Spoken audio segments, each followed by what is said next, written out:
everyone. We are delighted to have Kathy Kleiman with us. She is from the DC area. She works as Internet Counsel from Fletcher, Herald, and Hildreth firm. Thank you, Kathy, for coming over. Thank you for having me. I'm thrilled to be here at TEDxBeaconStreet. Right. So of course you stayed in Boston area, in the Cambridge area for your college life. I was. Yeah. I graduated from Harvard and went to New York for a few years to work in information technology, actually. I see. I helped manage international data networks on Wall Street. And then I came back to law school, also here in Boston, at Boston University School of Law. Wonderful. So you had so many connections and many years of life in Boston. It is a thrill to be back. So TEDxBeaconStreet is wonderful to have you. And also the story of the talk today about the ENIAC Programmers also started from when you were a college student in Harvard. Maybe you can share how you got interested at the first place.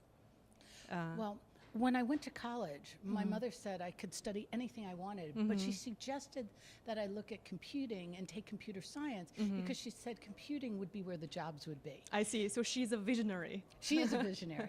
And I had done some programming in junior high school and high school, and so she knew I was interested. So even though I didn't major in computer science, I took a lot of computer science courses and took including some advanced courses, and just began to wonder as women began to dwindle away from the classes, why women weren't taking the advanced classes. Right. So all these curiosities led you to kind of code by code investigate on why there were women images shown on the ENIAC computer. Yes. And why their names were not recorded. Yes. Or publicized. Yes. I see.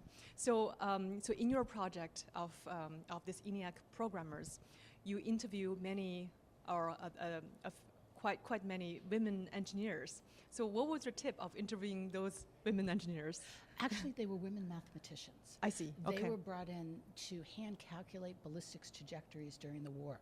This is a differential calculus equation. Right. Initially, the U.S. Army located the project in Philadelphia to draw from the many schools in Philadelphia, both women's schools and co-ed schools, so they could find women math majors. Ultimately, they went to New York, and then they went around the country looking for women with mathematics backgrounds. I see. And 6 of the larger group of women who were called computers, 6 of them were pegged. They were asked to become the first programmers, the programmers of the ENIAC for the Army's ballistics trajectory equation, which is what ENIAC was built for. I see.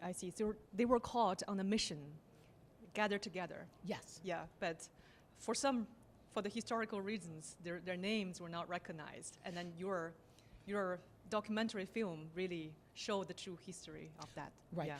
On demonstration day, the ENIAC was a secret project during World War II. I see. For obvious reasons. And on demonstration day, 6 months after the war, the Army decided to reveal the existence of ENIAC, and they did so in a very public way. And they invited the press, and they invited technologists from across the country. And when the ENIAC was revealed, it ran the ballistics trajectory equation, which impressed everyone to no end. That equation that took 40 hours by hand took seconds on the ENIAC. I see. But they never introduced the women who had programmed that trajectory. So the women never made it into history because they were never introduced that day. I see. So I think the story is kind of in sync with the recent movie, The Hidden Figures, right? Hidden Figures was 60 years, was in the 1960s. Here we're talking about the 1940s. But yes.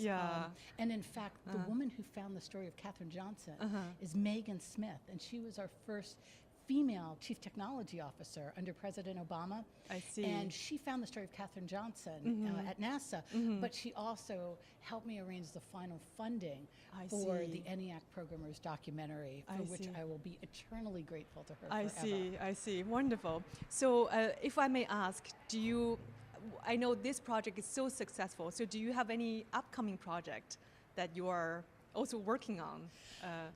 Yes. On a similar storyline, When we put the oral histories together, we only were able to use the highlights of them because we made a documentary short. We made a 20-minute documentary film, a beautiful film, but we made it 20 minutes so it would fit into classroom schedules. I see. but there's much more of the story to tell. Of course. And if all goes well, hopefully my book will be coming out at some point in the next few years. Nice, nice. We look forward to that. Thank you. Thank you so much, Kathy. Thank you. Yeah, we're delighted. Thank you.